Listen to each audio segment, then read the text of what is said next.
It's always just between us, all right?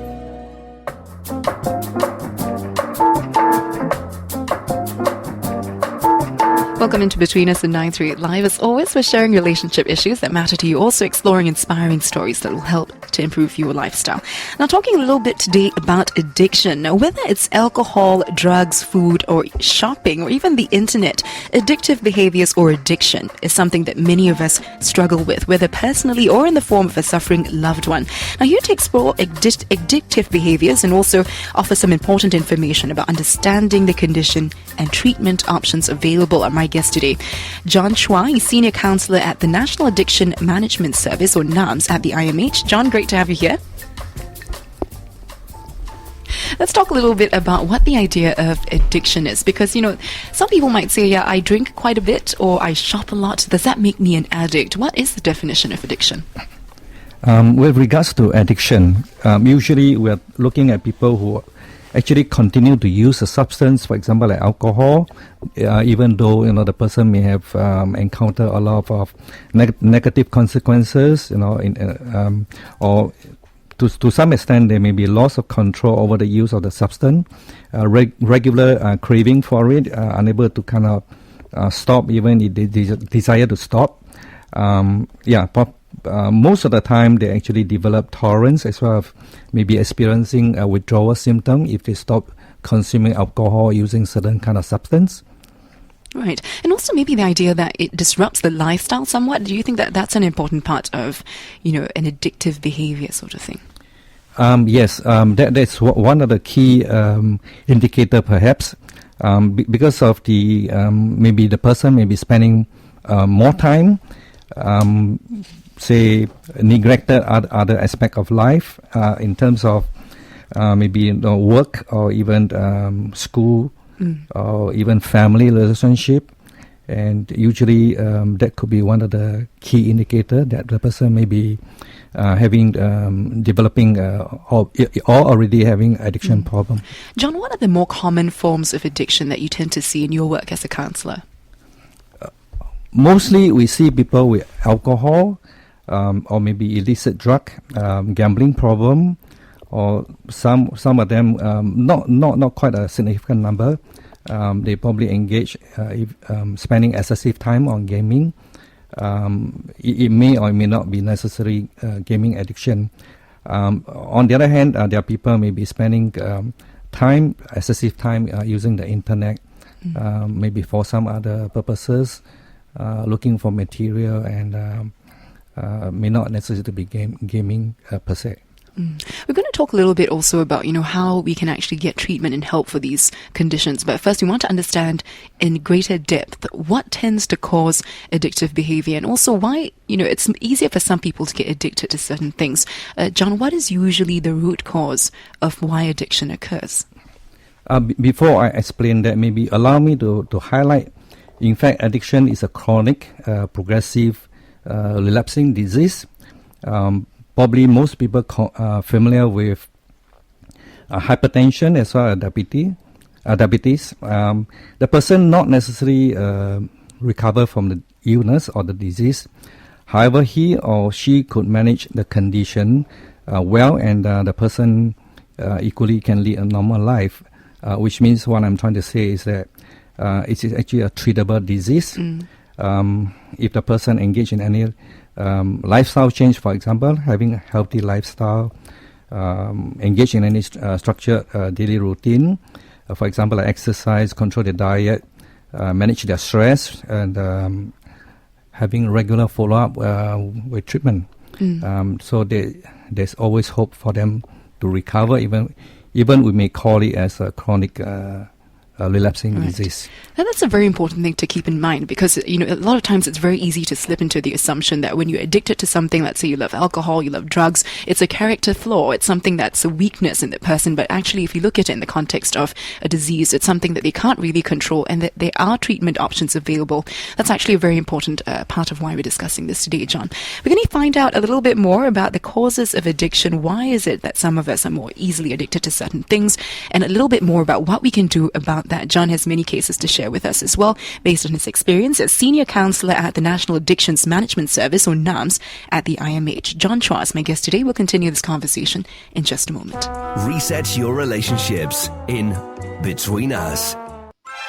Man is a knot into which relationships are tied, but nothing comes between us. On 938 Live.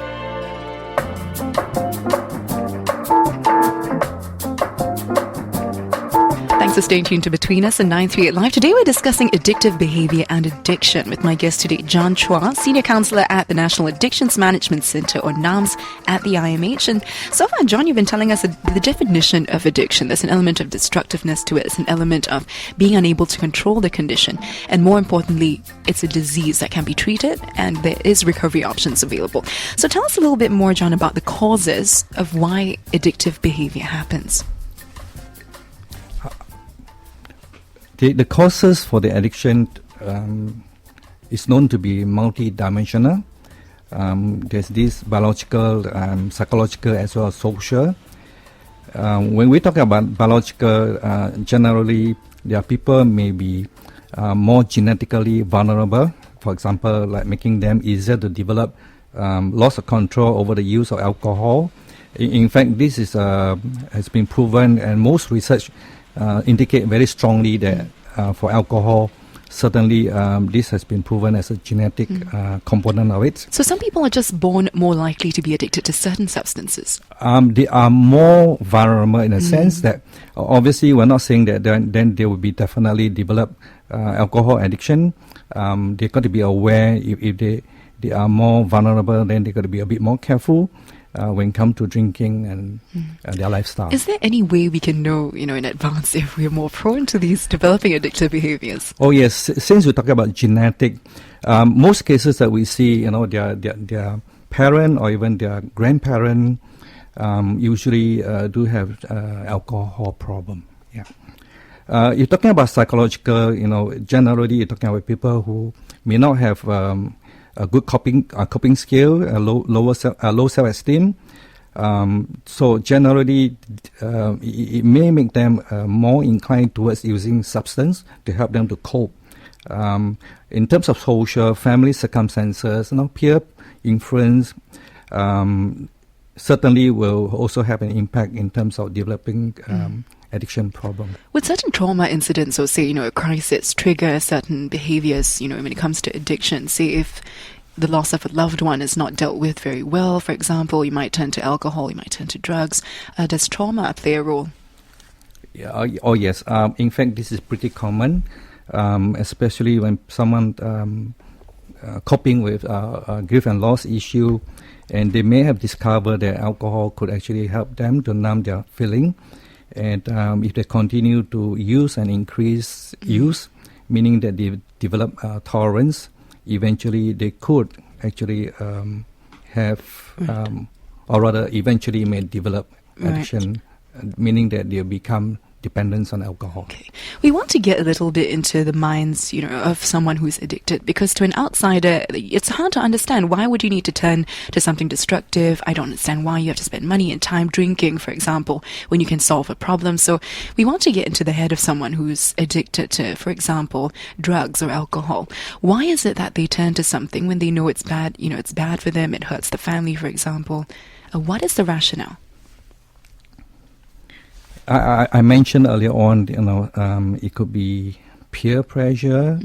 It could be, when a person is struggling to cope with certain life issue, and in the process of it, for example, if we talk about alcohol may be introduced to this particular person, or this person may have discovered that, I feel good after consuming the alcohol.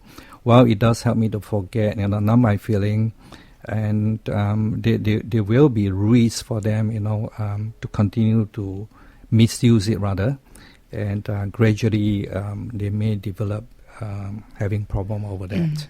It does sound that turning to substances or turning to any of these addictive behaviors might be a crutch for, other feelings or emotions that maybe they're not dealing with, or they feel lonely perhaps that they can't turn to someone because of it. We're going to find out a little bit more about the treatment options available and how recovery can actually take place. So if you currently know anyone who's addicted to any kind of substance or any kind of behavior, or you'd like to find out some questions, do give us a ring during the break and we'll pass your questions on to John today to find out more about how you can get help for these behaviors. John Chua is my guest today. He's Senior Counsellor at the National Addictions Management Service, or NAMS, at the INH. And today we're talking about addictive behaviors. Stay tuned on Between Us. We'll continue in just a bit. Our soulful encounter is always just between us on 938 Live. It's always just between us, all right?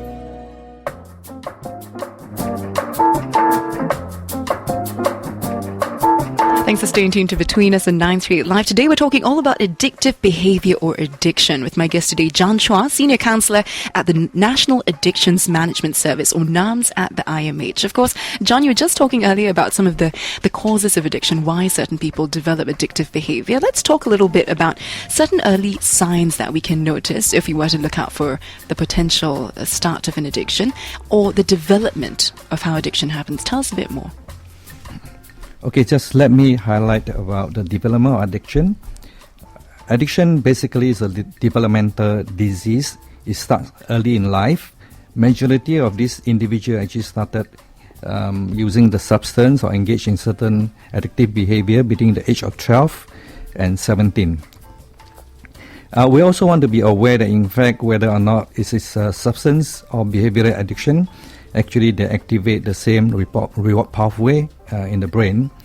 It usually start with the experimental use. They probably try out the substance out of curiosity and may continue to use recreationally, meaning that maybe over the weekend during a party. And the pattern of use may eventually lead them into the abuse stage, and then subsequently develop dependency. Let me illustrate using this explanation. Someone may start using the substance, initially may be feeling good, pleasurable. To some extent, it does help the person to perform better in terms of maybe work or even study. It also helps to regulate their mood. So subsequent, as a result of that, they continue to use because of the feel-good effect. So therefore, tolerance may be developed and also create, or rather having physical dependency. So therefore, the person, when he stops using the substance or engage in certain addictive behavior, the person may be experiencing some withdrawal. So the person required this medication, or rather the substance, either drugs or alcohol, in order to function normally. And that's how they maintain their normal functioning. Unfortunately, most family members, there are lack of the understanding of this nature of addiction. Very often they think that the person may be, whoever the person having addiction could just kind of turn it off, just like the switch flipping on and off, the kind of thing. In fact, this is not a very straightforward kind of thing. I'm glad you brought up the family, John, because they're really a very important part. I mean, even if it's a loved one or a friend, they're a very important part of seeking recovery and seeking treatment for this situation. In the case where the addict is not able to acknowledge that he or she is addicted to a substance, or they feel that there's nothing wrong with what I'm doing, I just have a beer or two a day, what's wrong with that? What would you say to loved ones of someone who's addicted to some kind of substance in terms of how to get them to seek help? Obviously, individual family probably affected by the addiction problem very differently. Important thing is that a family member, they must be aware that they actually play a very important role in terms of the person who may develop addiction in recovery. In fact, research shows very clearly that the treatment usually generate better outcome in the family involved in the treatment. You mentioned about whether or not the family member, how do they probably deal with that if the person having addiction may not necessarily wanted to seek treatment. It is important for family member to have that knowledge about addiction, understand what addiction is all about. As I explained earlier on, a lot of them, they do not have the knowledge, and they think that maybe the person addicted to alcohol or substance or even certain addictive behavior, they can simply stop as and when they want to. They also very much lack of the awareness that they are actually playing a key role in terms of treatment. And yes, we came across, or rather, in the course of our work, we do come across a lot of family members struggle with the person who having addiction problem in denial, refuse to come into treatment, and they normally struggle without proper support, do not know what they can do. They have got to be aware that, in fact, it is important for them to protect themselves emotionally from any harm as a result of the loved one having addiction problem. They probably can highlight to the person who may have addiction problem that in fact there's this negative impact on as a result of the person's addictive behavior. At the same time, it is important for them to try to keep the line of communication open and focus on the problem rather than the person. And hopefully they can be agreed to actually have the open discussion. Even the person may be relapsed into continue using the drug or drinking or addictive behavior.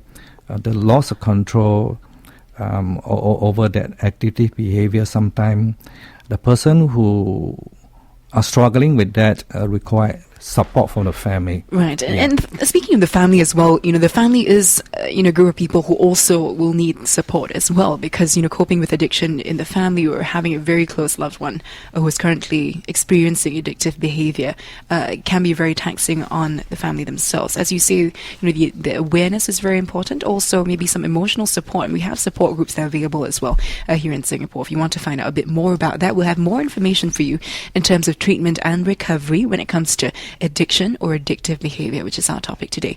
My guest today is John Chua, Senior Counselor at the National Addictions Management Service, or NAMS, at the IMH. We'll continue this conversation in a moment. Reset your relationships in Between Us. Our soulful encounter is always just between us on 938 Live. Talking all about addictive behavior today and addiction, how you can seek help for that. My guest today, John Chua, Senior Counselor at the National Addictions Management Service, or NAMS, at the IMH, telling us a bit more about this. Now, John, let's go a little bit into the options for treatment or recovery, because, as you mentioned, sometimes there's denial on the part of the person who's addicted. So what are some of the first few steps or some resources that the family can tap into or loved ones can tap into? We are operating 2 helplines. It actually operates 24 hours. Whoever required, even just for information, could just call the helpline. And let me give you the helpline number. The first one is National Problem Gambling Helpline, 1-800-6668-668. I'll repeat, 1-800-6668-668. And there's another helpline, the All Addiction Helpline, 6732-6837. Let me repeat, 6732-6837. Thanks for sharing that with us. I mean, if you're talking about the kind of treatment options available, what usually happens, John? I mean, you're a senior counselor. Tell us a bit about, what tends to be the treatment that happens when someone comes to you. Yeah, at the National Addiction Management Service, we provide an integrated treatment for addiction based on multidisciplinary approach. The team comprises with psychiatrists, certified addiction counselors, family therapists, medical social workers, psychologists, as well as nurses. And our treatment program includes psychiatric assessment and the pharmacological treatment. It includes individual and group counseling, as well as provide family therapy. As I mentioned earlier on, family involvement in treatment is crucial to generate a better outcome in terms of treatment. And we also have the medical social worker that provide social and financial support, And we also have the family support group. As we mentioned earlier on, the family involvement is so crucial, and therefore we are actually providing family the necessary support. At the same time, very often we also come across, a person who have addiction. They may come into treatment. Eventually, they might just kind of fall up, did not want to continue treatment, even though they may still struggle with the addiction problem. Families still can continue to actually participate and get support from the family support group. Can you tell us a bit more? I mean, on a final note, John, to family members or loved ones who are feeling a little bit confused or helpless, and they're feeling that, or if you're an addict yourself and you're tuning in, what can you say to these people in terms of giving them some kind of, hope or some kind of option? You did mention that it is treatable. I think that's a very good starting point. Certainly, addiction, even though is a chronic relapsing disease, certainly is a treatable disease. At the same, probably I'd like to also take this opportunity to highlight that we do provide acupuncture. We have the acupuncture clinic for addiction. Interesting. Yeah. So there are many options, many sort of treatments available, and we just have to go out there and seek help, because that's the first important step, is to acknowledge that there is a problem and then seek treatment for that. We're going to talk a little bit also, about alcoholism in greater detail tomorrow. We're going to explore that in detail with a doctor as well as an ex-patient as well. We're going to find out more tomorrow on Between Us. My guest today is John Chua. He's Senior Counselor at the National Addictions Management Service, or NAMS, at the IMH. John, thank you so much for coming in today. Thank you. If you want to find out more information on addiction and how you can get help for that, you can go to this website as well, www.nams.sg. That's www.nams.sg. We've been talking today about addictive behaviour. Thanks so much for tuning in. I'm Angela Lim. Thanks for joining us. Man is a knot into which relationships are tied, but nothing comes between us. On 938 Live.